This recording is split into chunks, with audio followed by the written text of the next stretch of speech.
Today we're going to talk about 6 indoor plant care tips that you need to know. This is part 1 in our Easy Houseplant Care Guide series, which means I'm going to be talking very slowly today.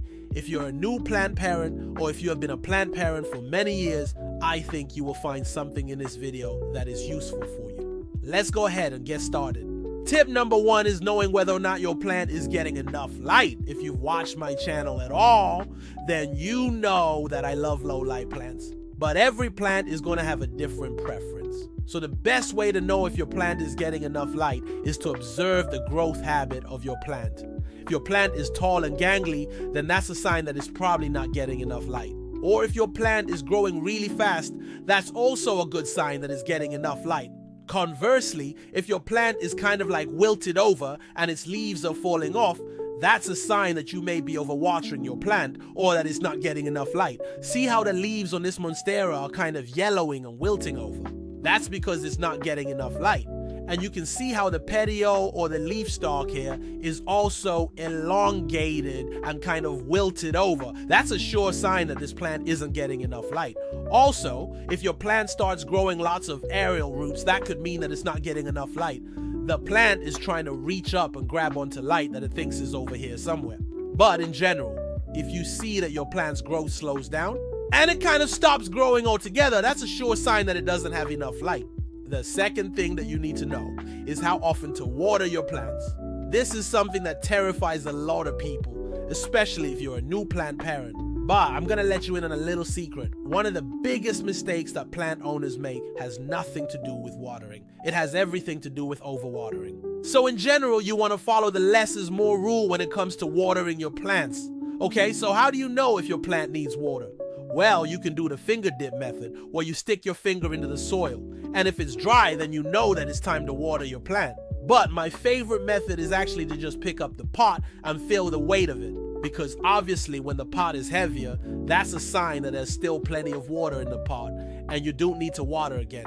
Or if the pot feels really light, then you know that it's time to water your plant. Now, I know a lot of people like to use self-watering pots. I've used those before and I had a lot of issues with fungus gnats, so I stopped using them. But if you do want to use a self-watering pot, I do have a video that goes through exactly how to clean them so that you do not end up with fungus gnats. Tip number 3 is to increase the humidity around your plants. A lot of tropical plants are going to prefer higher levels of humidity. Even though I live in a dry climate, most of my plants are tropical plants. They're adapted to those environments where it's consistently humid. There are some easy ways to increase the humidity around your plants.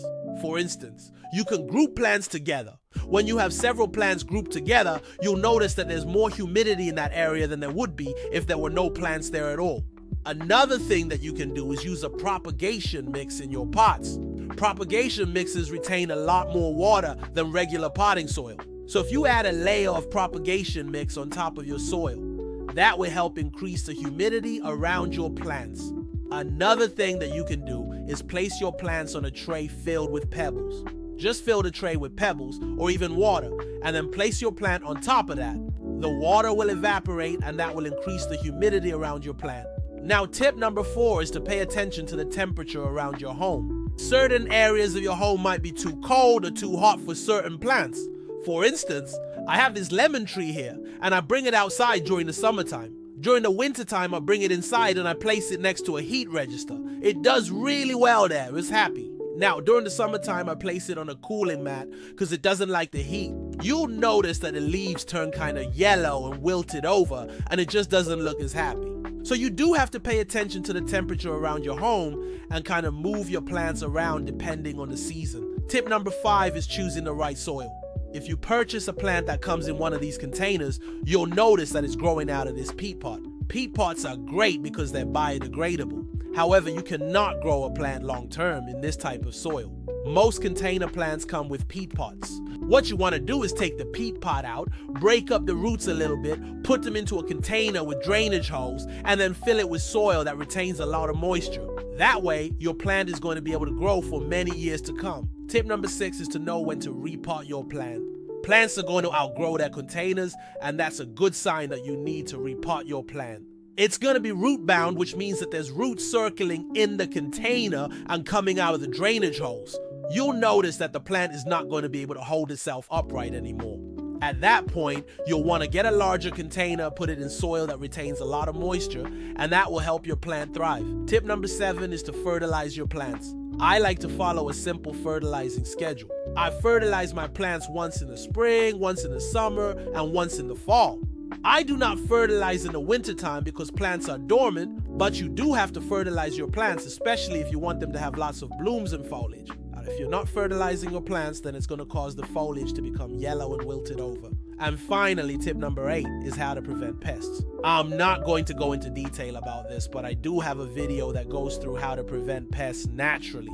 But you do have to clean your plants, wipe off the foliage so that you can prevent pests. Sometimes pests are unavoidable, but you can treat them easily with neem oil. So we're going to do a quick recap of all the things that you need to know when it comes to indoor plant care. You need to know if your plant is getting enough light. You need to know how often to water your plant. You need to know how to increase the humidity around your plants.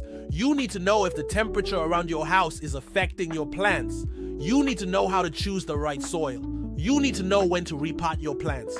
You need to know how to fertilize your plants. And you need to know how to prevent pests. I hope that this video was helpful. If it was, please give it a thumbs up.